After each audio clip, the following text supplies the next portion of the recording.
Oi, pessoal.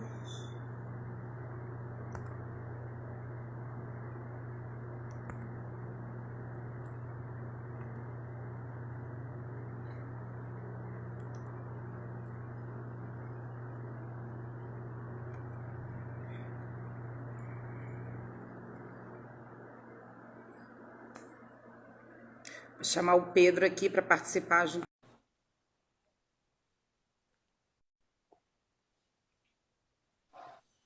Oi, Pedro. Oi, Dani, consegue me ouvir direitinho?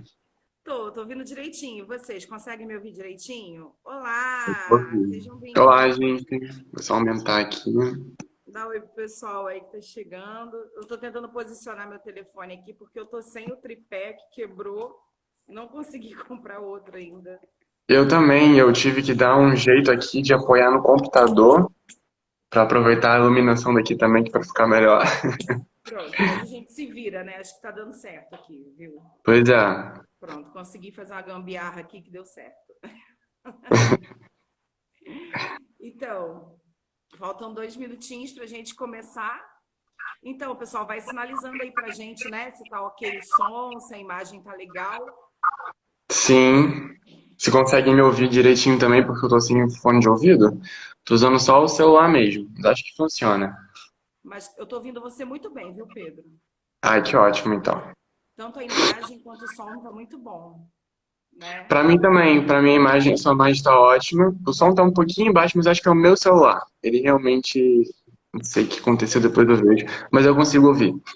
Eu tô com o volume aqui no máximo. Tá tudo ok aqui, tá? Beleza. Boa tarde, pessoal. Boa Boa tarde. tarde, gente. Sejam bem-vindos. Então, bom, a gente vai fazendo aqui, né? Pedro Afonso, seu aluno mandou. Pedro, Ah, posso oi, começar? Afonso. É um aluno meu. Tudo Ai, bem? que legal! Legal, show de bola. Então, a gente decidiu fazer, né, essa live aí para contar horas também para o trabalho, para o estágio básico, né, com a supervisão da professora Kátia. E a gente decidiu trazer o tema, né, Pedro? Apresenta o tema aí para gente. Então, a gente escolheu falar sobre depressão e os estigmas, né, os tabus que ainda é muito comum, né, da gente ouvir por aí, e às vezes sem querer até mesmo falar, né? Então a gente vai desvendar aí esses estigmas e falar um pouquinho sobre a depressão de vários lugares diferentes, né? Uma visão mais multifatorial, né? Isso mesmo, isso aí. Né? Então, eu espero que vocês gostem, espero que seja proveitoso para todo mundo, né? Vamos fazer as apresentações então agora, Pedro, porque aí depois a gente embarca. Quando eu passar para você, você já pega o gancho e vamos que vamos. Tá bom, beleza. Oi, Fanny, tudo bem? Fanny é uma professora amiga minha, Ai, que legal. psicóloga, mestre em ciências da saúde. Prazer ter Ai, que você aqui. legal, gente. Bem-vindo. Legal, né?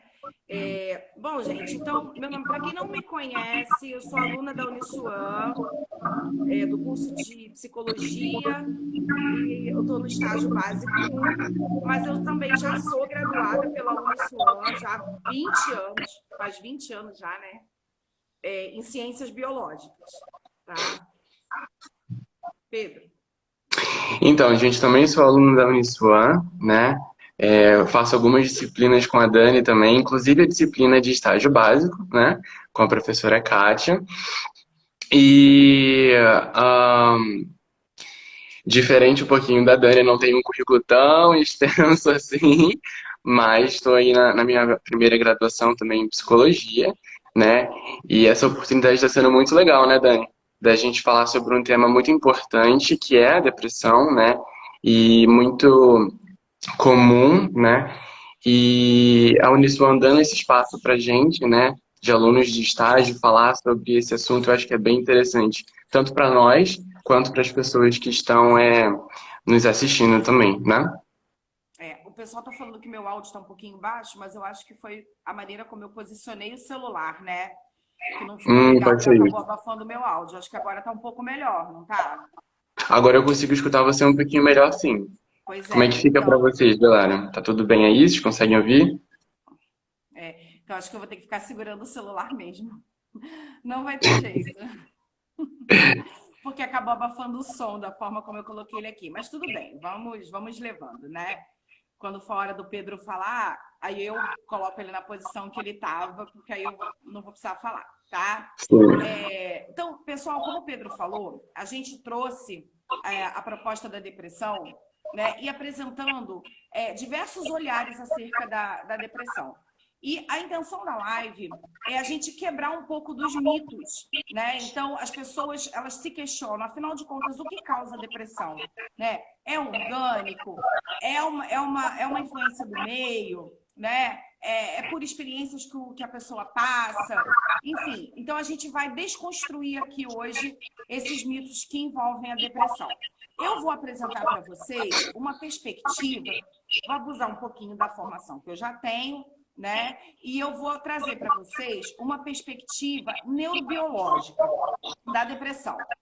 Então, a primeira coisa que a gente precisa compreender é que a depressão, ela é um transtorno que tem origem multifatorial, né? Então, o que é ser multifatorial? O que isso quer dizer? Isso quer dizer que não está relacionado só a uma disfunção orgânica, uma desordem orgânica, né? Isso aí resulta, a depressão ela resulta de diversos fatores, fatores ambientais, fatores genéticos, fatores epigenéticos, que eu vou explicar para vocês o que significa, e fatores orgânicos também, certo? Então, a primeira coisa que a gente precisa diferenciar aí é tristeza de depressão, certo? Então, assim como todas as outras emoções, a tristeza não é diferente, né? Toda emoção, ela tem uma função importante biologicamente falando. Então, a tristeza, ela tem uma função adaptativa, certo? Então, nós, enquanto seres biológicos, né, temos a tristeza como uma reação adaptativa. E qual é a função da tristeza, né, dentro desse contexto? A função da tristeza é a reintegração. Então, cada vez que a gente passa por uma situação, por exemplo, por uma situação de estresse, ou uma situação nova em que a gente não consegue dar conta, né? A gente para, é através da tristeza que a gente para, a gente reavalia os valores, a gente reavalia todos os nossos aspectos de vida e após essa avaliação, isso traz para a gente uma sensação de renovação. Parece que a gente está novo, né, diante e aberto para outras experiências. É um aprendizado mesmo. E a gente tem essa fala mesmo, né? Nossa, depois que eu passei por aquilo, eu subi um degrauzinho do aprendizado, eu me tornei uma pessoa melhor, né? Eu passei a enxergar a vida de forma diferente e ela tem essa função mesmo, tá? Isso é importante biologicamente falando. Então, a tristeza, ela vai ocorrer em diversos momentos da nossa vida, cada vez que a gente está diante de uma situação desconfortável. Quando a gente perde uma pessoa, né? Então, faz parte desse processo de adaptação, elaboração do luto, de compreender que essa pessoa não vai mais estar próxima da gente, né? Fisicamente falando, né? Então, a tristeza, ela tem o seu papel, tá? Agora, quando a gente fala de depressão, eu estou falando desse sujeito que teve diversas experiências negativas, diversas experiências frustrantes, não soube lidar. A professora Kátia acabou de chegar aqui, né? Eu Oi, tava vendo isso professora. aqui. Obrigada pela oportunidade, viu? O professor Rodrigo também está aqui, Sim. que eu amo de paixão. Professor Rodrigo.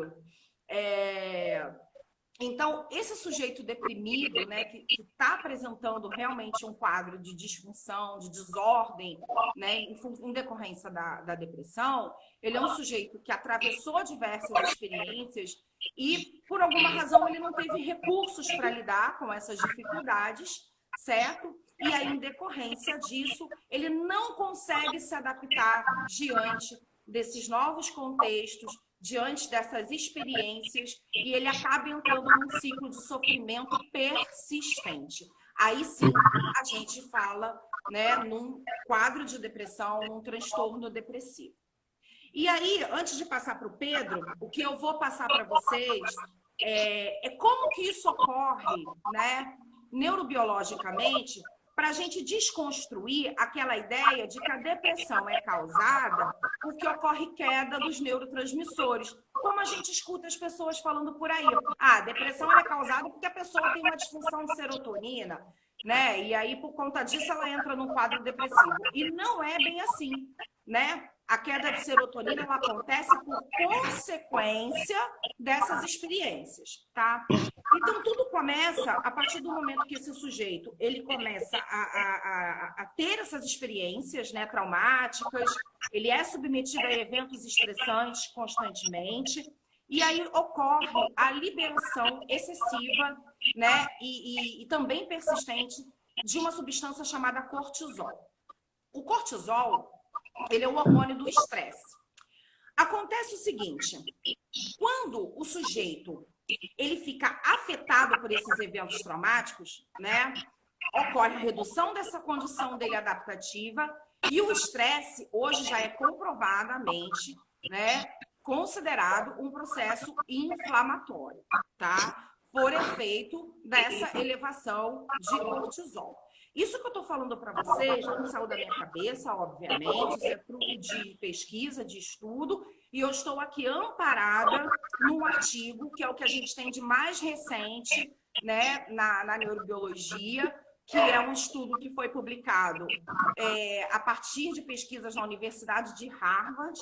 O nome dos pesquisadores eu anotei aqui para eu não me perder no nome deles, né? Jason e Matthew, acho que é assim que fala o nome, né, do segundo autor. E o nome do artigo é Neurobiologia da Depressão, uma visão integrada. Ele foi publicado em 2017, onde eu vou trazer para vocês aqui os pontos principais, né, porque é um processo muito complexo, e a síntese, tá, desse artigo, que é bem extenso, né? É uma publicação de mais de 50 páginas, ok? Então, ocorre essa elevação de cortisol, e o que acontece? O cortisol, ele gera esse processo inflamatório e ele gera morte de neurônios, que são as células do sistema nervoso. Com essa morte de neurônios, né, ocorre também, paralelo a isso, né, uma hiperestimulação de uma estrutura límbica chamada amígdala cerebral. Estrutura límbica porque ela faz parte do sistema límbico, que é o nosso cérebro emocional. E aí o que acontece com essa... Posso sim, Luana, é Jason e Matthew. Eu tenho esse estudo, eu posso mandar para vocês, tá bom? Sem problema nenhum. Depois a gente, enfim, eu passo o meu e-mail aqui para vocês e eu mando para vocês, tá? Então, a hiperestimulação da amígdala cerebral vai causar o quê? O aumento dessa resposta de medo, certo? E com isso, a gente tem a hipofunção, ou seja, uma redução, né, da função do hipocampo. E o hipocampo é a estrutura que é sede das nossas memórias e também é berço do nascimento de novos neurônios, certo? Então, o que o hipocampo... Ele também faz o controle dessa resposta emocional, né? Então, com isso, o que acontece? Esse hipocampo, ele fica prejudicado nessa função de controle emocional, de controle ao estresse. Isso no sujeito a gente identifica fácil quando ele relata, por exemplo, a sensação de sentir que ele entra nos ambientes e tudo para ele parece ser muito hostil, né? Porque prejudica essas memórias dele, principalmente as memórias emocionais, tá? Essa falta de controle nessas respostas emocionais, tá, vai gerando um ciclo, né, de estresse, de resposta de medo. E aí o que acontece, gente?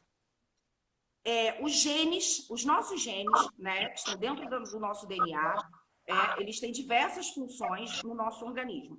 Além de diversas funções que eles têm, existem genes que são responsáveis pela síntese, né, ou seja, pela produção de substâncias neuroprotetoras, tá? Fatores de proteção. E o nome dessa substância é neurotrofina. A neurotrofina, ela é responsável pela neurogênese. O que é neurogênese? É pela produção de novos neurônios. E o que faz essa expressão gênica mudar? E isso que é epigenética, né? epi é aquilo que está por cima, né, que está acima de ou próximo de.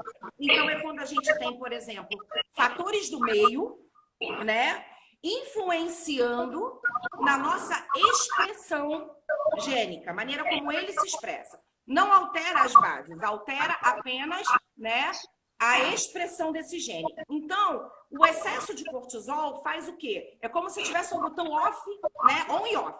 Então, o cortisol vai lá e ó, off, né, nos genes que geram esses fatores de proteção no cérebro, né, que produzem a neurotrofina e que são responsáveis pela produção aí de novos neurônios.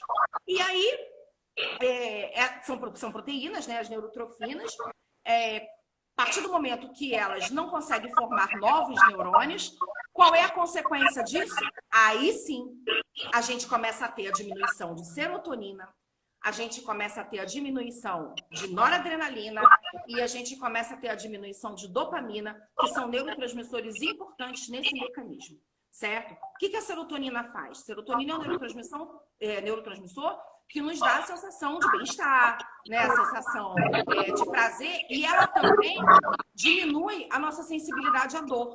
Então, quando a gente ouve um paciente depressivo, por exemplo, falando, tem uma dor dentro de mim, que é uma dor mesmo, a gente não pode descredibilizar, porque, de fato, né, tendo como consequência, né, a esses eventos estressantes, essa diminuição de serotonina, é possível que ele esteja sentindo dor mesmo. Porque ele fica muito mais suscetível, muito mais vulnerável a essa sensação de dor, tá?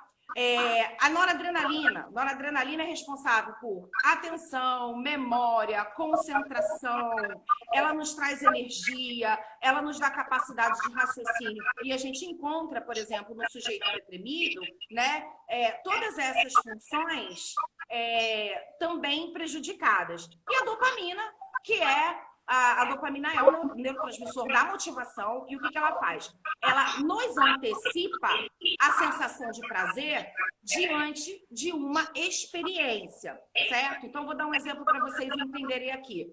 Por que toda vez que eu como chocolate, ainda que eu não esteja com vontade de comer ou que eu não esteja com fome, né, eu me sinto impulsionada a comer chocolate? Porque, em algum momento, né, na minha vida, eu já tive a experiência com o chocolate. Essa informação foi marcada com dopamina, né?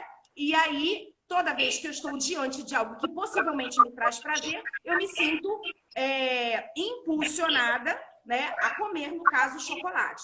Como a depressão afeta os nossos processos de memória, possivelmente, né, a gente também tem dificuldade, às vezes, de se entregar a determinadas experiências, porque a gente fica com esse mecanismo de recompensa falho, prejudicado, certo? Então, basicamente, gente, o processo neurobiológico da depressão é esse. Não é tão simples assim, tá bom? É muito mais complexo. Só que eu trouxe os pontos principais amarradinhos para trazer um entendimento mais didático, certo? Agora, como que a gente trata a depressão? Né? Que também a gente tem muito tabu acerca disso. Vai ao psiquiatra, vai ao psicólogo, os dois juntos, só o psiquiatra dá resultado ou só o psicólogo dá resultado? Então, assim, da mesma forma que a depressão ela é um transtorno multifatorial, tá? A intervenção nesse processo para restabilização do restabelecimento do paciente também é de forma multidisciplinar, certo? Então, os dois, tanto o psiquiatra quanto o psicólogo, eles se fazem importantes nesse processo. Ao contrário do que as pessoas pensam, que antidepressivo causa dependência, tá? Não causa dependência, não é isso que a literatura traz pra gente, tá? Que a literatura médica traz, porque o antidepressivo, ele entra como um fator também de proteção, não apenas neurológico, mas também fisiológico, porque a depressão, ela aumenta consideravelmente o risco desse paciente adquirir doenças cardiovasculares por conta desse estresse inflamatório, né? aumenta o risco de desenvolver doenças relacionadas a tromboses, por exemplo, porque aumenta triglicerídeos, porque aumenta quadros de diabetes, porque há uma elevação de glicose, né, por conta dessa dinâmica interna que requer mais energia do corpo, tá? Então, a neurotrofina, né, sendo mais disponível, a gente vai ter produção de novos neurônios. Com isso, a gente consegue restabelecer o processo de plasticidade cerebral, porque é ela que vai nos permitir a adaptação diante das experiências de vida, tá? E onde entra a psicoterapia? Ela é tão importante quanto ou mais. Por quê? Porque a psicoterapia, ela trabalha, o psicólogo, né, ele trabalha com técnicas específicas que vão auxiliar esse paciente. Porque a depressão, ela tem uma característica de reincidência. Então, ela é um quadro que pode voltar em diversos momentos da vida do sujeito, certo? Então, a psicoterapia, ela se faz necessária no processo de estabilidade desse paciente. Por quê? Vamos lá, neurobiologicamente falando, como que a psicoterapia atua no sujeito? Para que a gente consiga, né, manter as nossas capacidades, né, de análise, de julgamento, a gente precisa, né, ter um córtex pré-frontal, que é a nossa estrutura mais contemporânea, podemos dizer assim, dentro do processo de evolução, né, do encéfalo e do cérebro.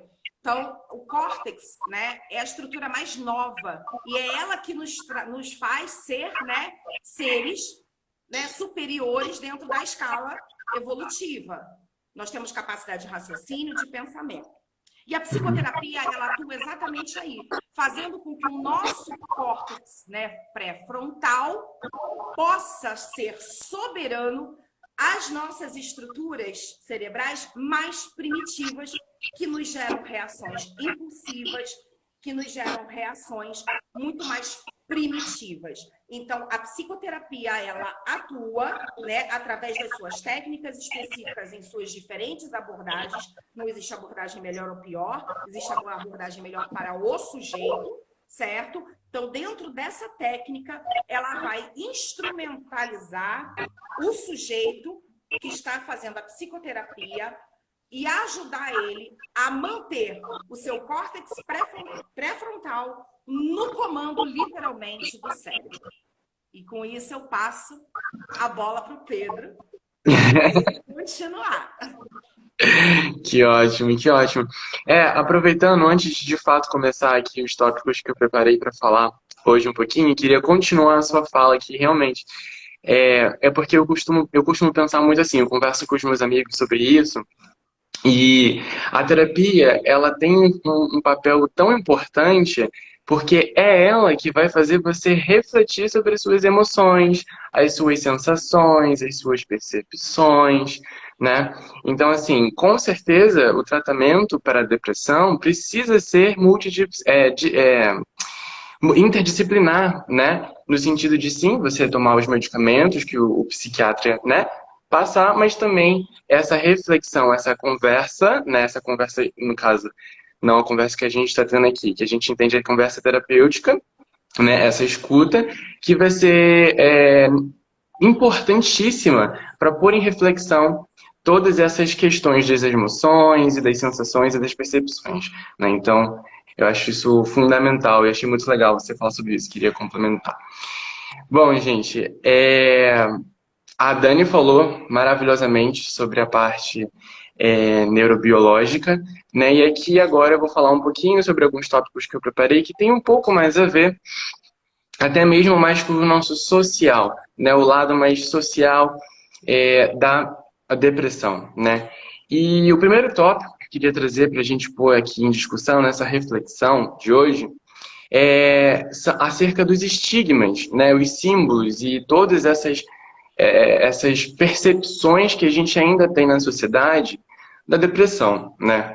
A gente está no século XXI, 2020, e ainda hoje, né, você escuta né? Se não for pelos seus amigos ou alguém da sua família, de repente na fila da padaria, não sei, a gente ainda escuta pessoas falando que depressão é apenas uma tristeza, né?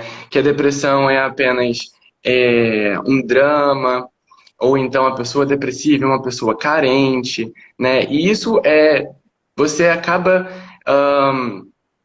colocando muitos estigmas em cima disso e você acaba não entendendo de fato o que aquela pessoa está passando, né? Aqui, sabe, chega até a desvalorizar os sentimentos daquelas pessoas, né? Então a gente precisa ter um cuidado e a gente precisa refletir um pouco sobre o que de fato são esses estigmas, né? E o que de fato é a depressão, né? A Dani falou muito bem quando ela comparou, né, a depressão com a tristeza, né? A gente pode sim dizer que na depressão a pessoa fica muito triste, sim, isso é um fato, né? Mas a depressão ela não se resume e nem pode se resumir à tristeza. Por quê? Porque a depressão, ela nem sempre vai estar somente relacionada às emoções daquela pessoa.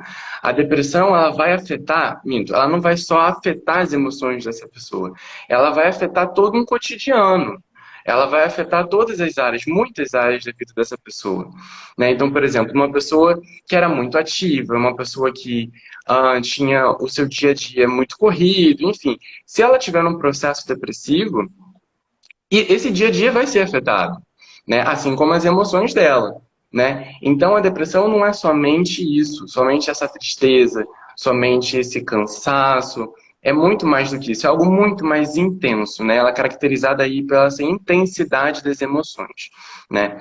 E aí falando sobre esses estigmas que eu comecei, a gente ainda escuta falar que a depressão é bobeira, que a depressão é essa carência, né? E a gente precisa ter esse olhar. A gente, pelo menos nós, quanto estudantes de psicologia, a gente precisa colocar isso em reflexão, né? Para que esse costume possa acabar de fato, né? Porque as pessoas precisam de fato entender o que é a depressão e como que ela atinge todo um cotidiano, né, dessa pessoa. E aí, fazendo um link com o próximo ponto, que eu acho super interessante, alguém até falou aqui nos comentários, que eu dei uma lida rapidinho, um dos estigmas, né, um desses tabus que a gente escuta aí, é falar que a depressão é falta de Deus, né? E a gente precisa tomar muito cuidado com isso, gente. Muito mesmo, assim. Porque, vamos lá. Uma coisa é a gente ter dois indivíduos. Vamos pensar em dois indivíduos, né? Indivíduos de qualquer sexo, de qualquer orientação sexual, só um exemplo, né? A gente tem dois indivíduos. Então, um indivíduo, ele tem as suas crenças. E aqui a gente abre um parênteses, né? Crenças no sentido de crenças religiosas, de crenças filosóficas, né? Essas crenças podem ser formas de viver a vida, né? Então tudo isso a gente caracteriza como crença, a gente chama de crença, eu estou chamando de crença aqui, né? Então a gente tem um indivíduo, né, que ele tem essas crenças, ele acredita em algo, né? E um outro indivíduo que não tem crença nenhuma. E tudo bem, porque somos plural, né? Então, gente, assim, de fato, se você tem um indivíduo que é um indivíduo que está com um transtorno de depressão, um processo depressivo, um indivíduo, né, que está passando por esse momento de depressão, e ele tem uma crença, seja ela qual for, como eu disse, se ele estiver fazendo um tratamento, tanto medicamentoso como psiquiatra, ou aqui eu estou falando mais especificamente na terapia, ele pode sim utilizar dessas crenças no momento terapêutico para que isso melhore, né? Para que ele possa refletir sobre todos aqueles valores que ele tem, né? O que eu quero dizer, em outras palavras, é que se o indivíduo tem uma crença, seja ela mais uma vez no que for, isso pode sim fortalecer, né, esses sentimentos de felicidade, de confiança, né? Enfim, em todas as outras situações. O contrário também acontece. Se eu tenho, por exemplo, um indivíduo que não tem crença nenhuma, não tem uma religião, não tem uma filosofia de vida, a gente esquece totalmente isso. Porque para ele isso não vai fazer um sentido. Porque para ele isso, né, não vai acrescentar em nada, né? E eu lembrei aqui também de uma coisa que é muito interessante a gente lembrar, na psicologia a gente tem muitas vertentes, muitas abordagens, né? Como a Dani falou muito bem, nenhuma sobrepõe a outra, né? Todas se complementam, na verdade, né? Tinha um professor que falava muito isso ficou bem marcado, acho bem legal. Mas em específico aqui a gente tem a logoterapia. Não sei se os meus colegas psi aqui já ouviram falar da logoterapia, né? Mas brevemente aqui, porque também não é de interesse da live, a logoterapia ela faz parte, né, da família humanista, da psicologia, das vertentes da psicologia, né? E ela veio do precursor, o Viktor Frankl, né? Ele foi um sobrevivente do campo de concentração nazista, né? E, enfim, depois, quem tiver mais curiosidade de saber sobre a logoterapia, dá um Google lá, Viktor Frankl, logoterapia é maravilhoso, é muito legal mesmo, né? Mas a logoterapia, ela parte muito dessa ideia, né? Ela também é conhecida como terapia do sentido. Por que eu estou trazendo a logoterapia? Porque lembra do indivíduo que eu tinha falado, o indivíduo que tem a sua crença? Então, essa crença, de acordo com a logoterapia, é super capaz de promover o sentido de vida, né? Que é um conceito principal para a logoterapia, né? De acordo com a logoterapia, os logoterapeutas, eles acreditam, né, que todo mundo tem um sentido na vida, né? Seja ele o sentido que for, seja ele o sentido de você ir para o céu, se você tiver uma religião, né, cristã, seja ser bem-sucedido na vida, de repente esse é o sentido para você, né? Então a logoterapia ela vem na verdade para confirmar que sim, se você tiver uma crença, isso pode te ajudar muito em seguir o seu sentido, né? E assim, consequentemente, melhorar desses sintomas angustiantes, né? Que são muito característicos da depressão. Bom, mas o que isso tem a ver, né? O que todo esse sistema de crença, indivíduo que tem uma crença, indivíduo que não tem uma crença, logoterapia, o que tudo isso tem a ver com os estigmas, né? E os tabus da depressão? Queria compartilhar com vocês uma situação em que eu passei, bem recente, na verdade, acho que foi final do ano passado, assim. Enfim, tem algumas instituições religiosas, né? E aqui não cabe mesmo falar sobre qual não é, porque não é o sentido da live, muito menos criticar, tá? Aqui eu estou compartilhando um fato que aconteceu comigo, né? E que eu vejo alguns amigos também falarem sobre, né? E a gente vai colocar em reflexão aqui, né?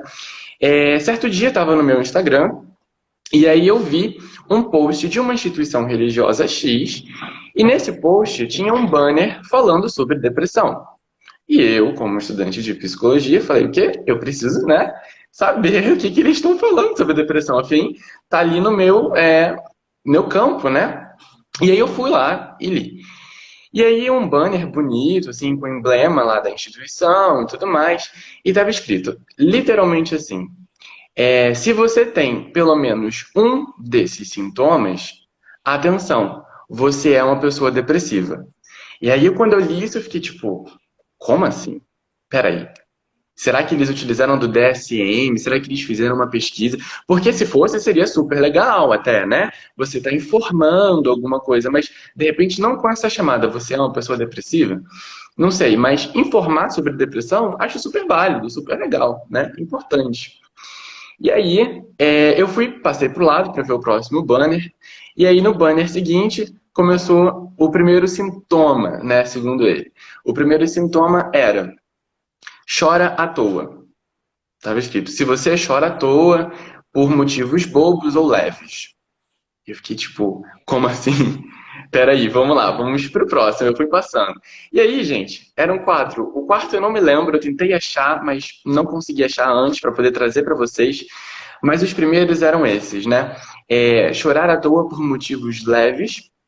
Segundo, se você não acorda cedo para poder fazer suas atividades diárias, inclusive, aí eles botaram em parênteses, ir à igreja. E o terceiro, se você se isola de todo mundo. E eu achei muito leviano todas essas informações. E depois que eu terminei de ver isso, eu fiquei pensando, cara, como que isso é problemático? Como que isso é perigoso, na verdade, né? E, inclusive, esqueci de falar, No final do post, né, tinha um quarto, que agora de fato não me lembro, mas no final estava dizendo, mais uma vez, o emblema da instituição religiosa, e estava escrito: se você tem um desses sintomas, você tem depressão. Venha para a igreja tal, tal, tal, o endereço da igreja, né? Curamos depressão em 5 minutos. E isso me matou. Acabou comigo ali. O Pedro, estudante de psicologia, ficou perplexo. Como assim a gente cura a depressão em 5 minutos? Como que é isso? Da onde que vem isso, sabe? Como assim? E aí eu fiquei muito chateado porque isso é perigoso demais, gente, assim, sabe? Você, uma instituição tão importante como essa, tão grande, de visibilidade, né? Colocar uma chamada dessa para pessoas que de repente são totalmente leigas do assunto, nunca ouviram falar de depressão, acho um pouco difícil, mas pode acontecer, né? Nunca ouviram falar de depressão ou nunca tiveram contato com alguma pessoa depressiva, não são da área, né, médica da saúde, não conhecem. Se você pega uma pessoa que lê esse post, essa pessoa acredita e vai levar isso para as outras pessoas, né? E aí isso vai criando o quê? Mais estigmas e mais é, simbolismos e tabus em cima da depressão, né? Então, como que isso é perigoso demais, né? Eu fiquei muito chateado, eu lembro que na época eu comentei e perguntei quais eram as fontes, de onde que ele tirou, né, tudo aquilo dali, e eu lembro que eu não lembro se eles bloquearam meu comentário, acho que não, só não me responderam mais, e eu lembro que na época eu levei isso para as aulas, né? Questionei os professores, a gente discutiu sobre isso, e eu achei super importante e válido também a gente trazer aqui para a aula, né? Para aula não, perdão, para a live, né? Então, gente, assim, esse estigma de que é falta de Deus é muito perigoso, assim. Uma coisa é você de fato acreditar, e é super legal, ok, né? Se você gosta, se você acredita, é ótimo, sabe? A gente não tem que questionar jamais isso, né? A subjetividade, as escolhas de cada um não podem ser questionadas assim, né? Mas a gente precisa sim questionar esses comportamentos que podem ser perigosos para as pessoas, né? Porque se você acredita que, por exemplo, se eu sou um indivíduo que não acredita em Deus e eu tenho depressão, eu vejo um post desse, já era. O que eu vou fazer? Eu vou ter que me converter para poder curar a depressão em 5 minutos? Sabe? Isso não pode acontecer, né? Então é importante. Fica aqui essa reflexão, né, pra gente e, enfim, né, pra gente poder sempre pensar sobre isso, né? Porque acontece, eu vejo muito isso. Não sei se alguém aqui já teve passou por isso também, já viu isso, né?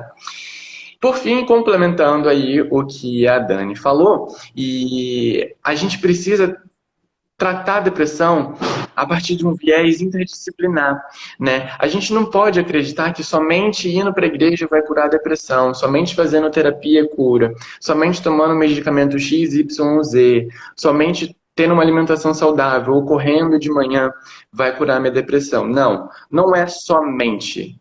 É um conjunto, né? A gente precisa sim ter uma intervenção médica, psiquiátrica, né? E aí os medicamentos, quem vai decidir é o psiquiatra ou não, vai conversar isso melhor com você, e também a junção, né, o tratamento terapêutico, seja lá, como a Dani falou muito bem também, né, qual for a abordagem, né, porque o medicamento ele vai fazer a função biológica, né, química dele, e a terapia vai proporcionar que você ponha isso em reflexão, as emoções, as sensações, a percepção, tudo isso, né?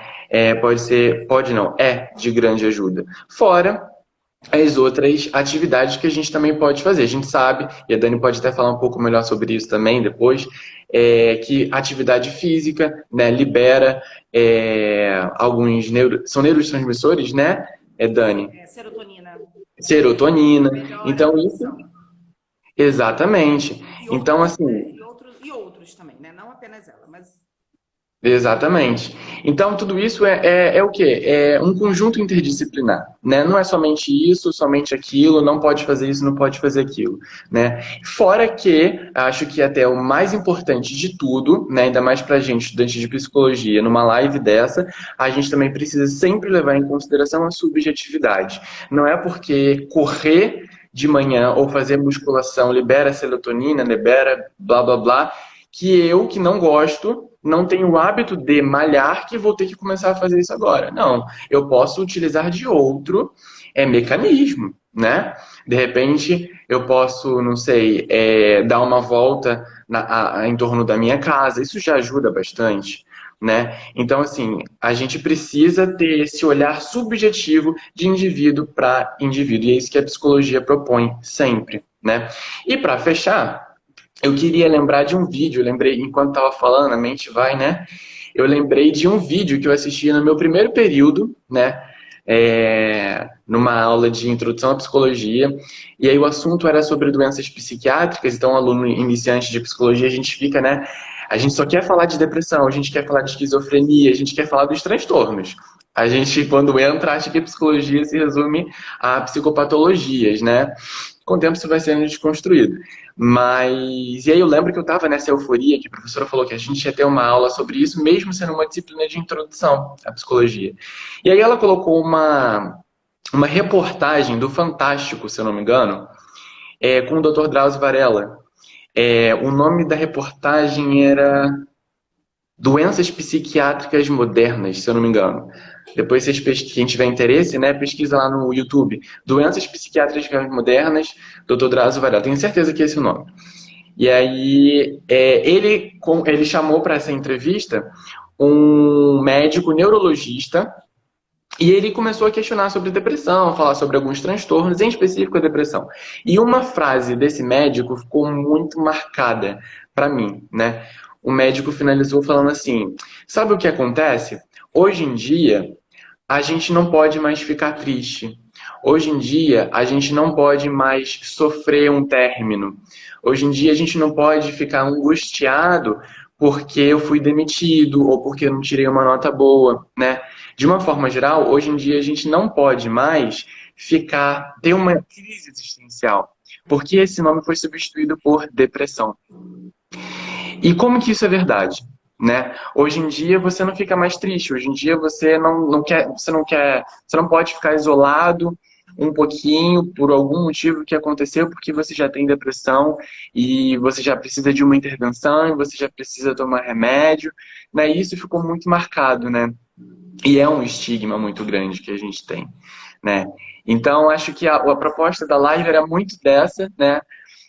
Da gente colocar todas essas questões em reflexão no nosso dia a dia, né? E que vocês possam levar isso em conversas com os outros amigos, a fim de desmistificar mesmo, né? Todas essas crenças que a gente vai adquirindo com o tempo, né? Toda uma sociedade. Legal, Pedro. Show de bola. Maravilhoso, hein? Para fechar aqui, para encerrar, para a gente abrir para responder as perguntas, tem algumas perguntas aqui. A Alba está mediando aqui, ela está colhendo as perguntas, ela participou do nosso trabalho, né? E está com essa função aí. Um beijo, Alba. Tem uma aqui que eu vou dar para você responder, tá bom? E a outra Tá. eu respondo. Quem quiser perguntar mais alguma coisa, pode colocar, que a Alba está aqui pegando as perguntas e colocando aqui para a gente pelo WhatsApp. Então, para fechar, aqui a gente está falando de um sujeito, né, que, de fato, o transtorno depressivo se instalou. Mas existem formas da gente poder evitar. E eu acho que a melhor forma da gente poder diminuir os casos de depressão é começar na infância, com a educação socioemocional, né? Nossa, sim. Permitir, né, que essas crianças vivenciem as suas experiências, não negligenciar as experiências, né? O nosso problema tem o tamanho da nossa idade, tá? De acordo com a nossa etapa de desenvolvimento. Então, a pior coisa que tem é a gente depreciar o sofrimento infantil, né, com falas do tipo, você não tem nada para fazer, você só estuda, né? Quero ver quando você tiver conta para pagar. Tudo bem, mas ele não está nesse momento, né? O momento dele é chorar porque o brinquedo quebrou, né, de Sim, ficar frustrado por isso. Então, à medida em que a família compreende que isso é um processo natural e ela oferece um espaço de escuta e acolhimento para essa criança, é o pegar na mão mesmo, olha, eu sei que você quebrou o seu carrinho, você está triste, mas eu estou aqui para te ajudar, você chora porque vai ser bom para você, isso é educar emocionalmente, sabe? sim, E outra, o nosso cérebro se desenvolve diante de novos desafios. Cérebro não desafiado é um cérebro que não tem capacidade de adaptação e o sujeito ele acaba ficando disfuncional diante da vida.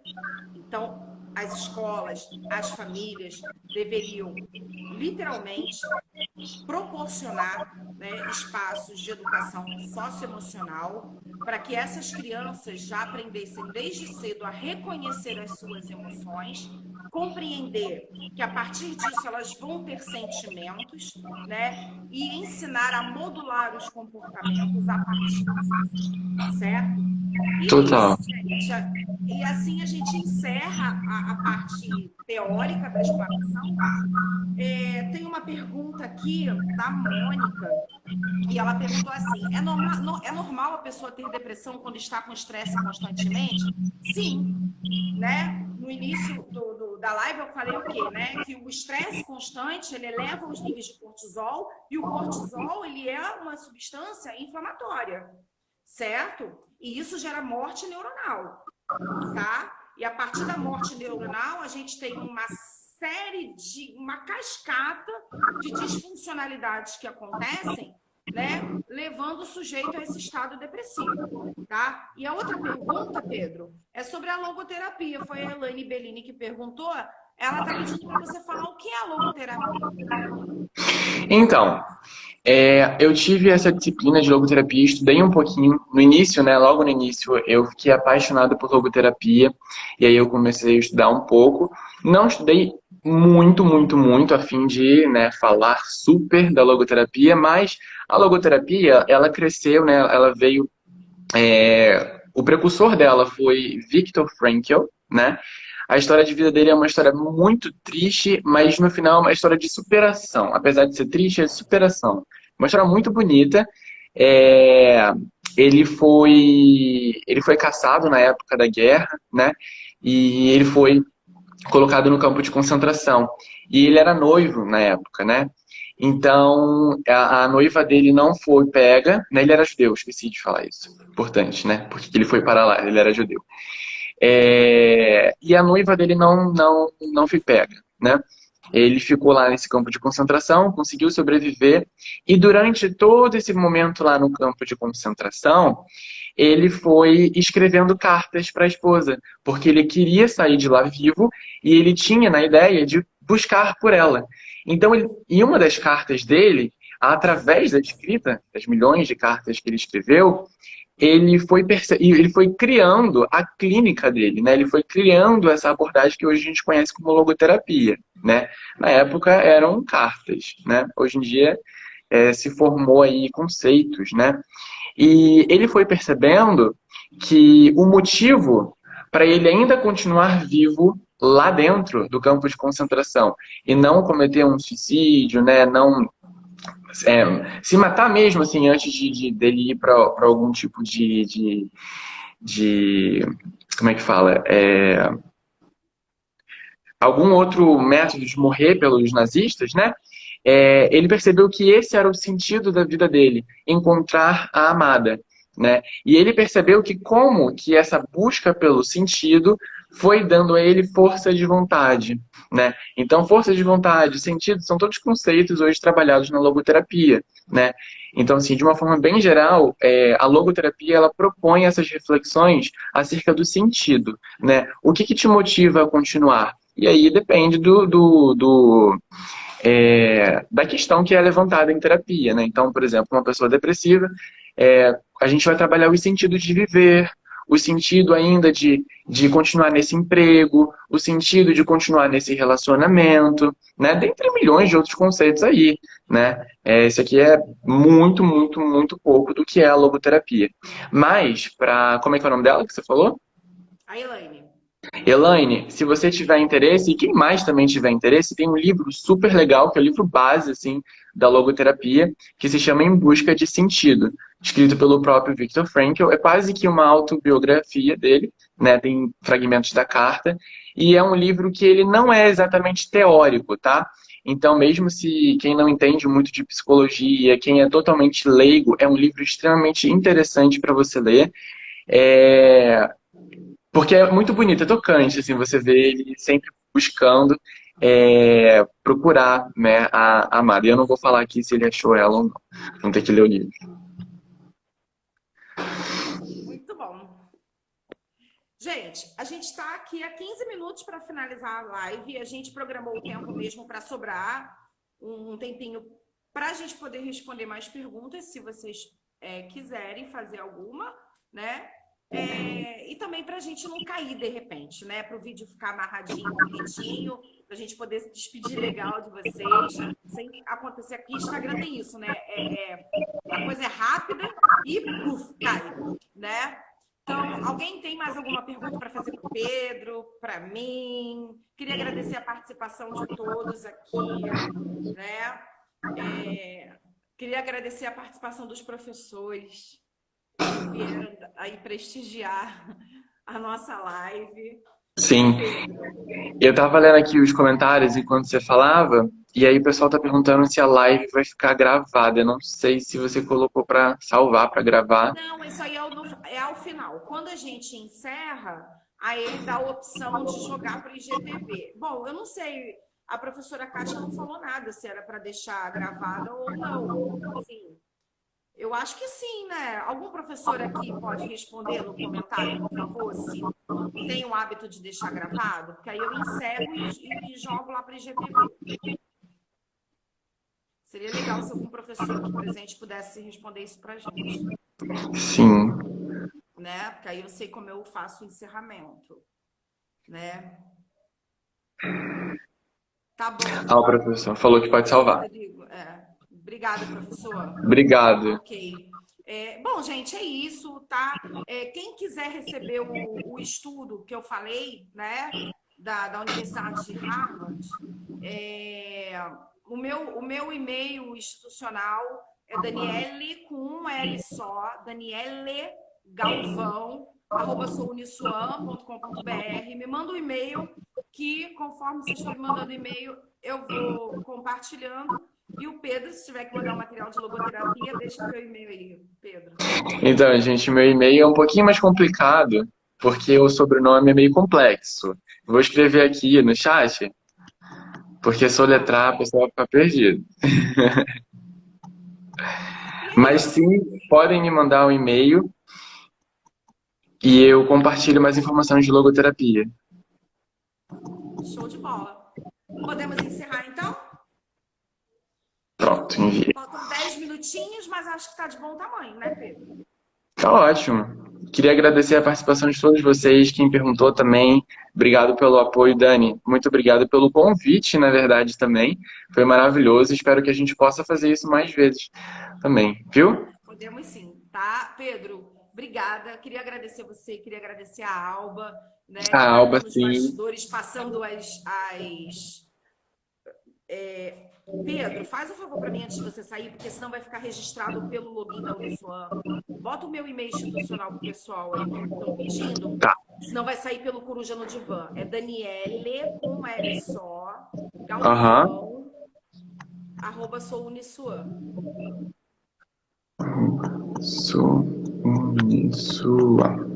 .com.br. Ok, esqueci do .com.br, mas tem o .com.br, galera. Todo mundo sabe que tem o .com.br, né?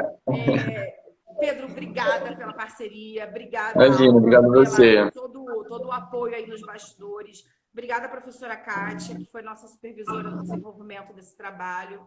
Né? E é isso, gente. Até a próxima, tá bom? Tchau, gente. Obrigado. Rodrigo, a gente está com muita saudade de você, você não tem noção. Eu sinto muita saudade de você das suas aulas, tá? Obrigada mesmo, gente. Tchau, tchau. Tchau, gente.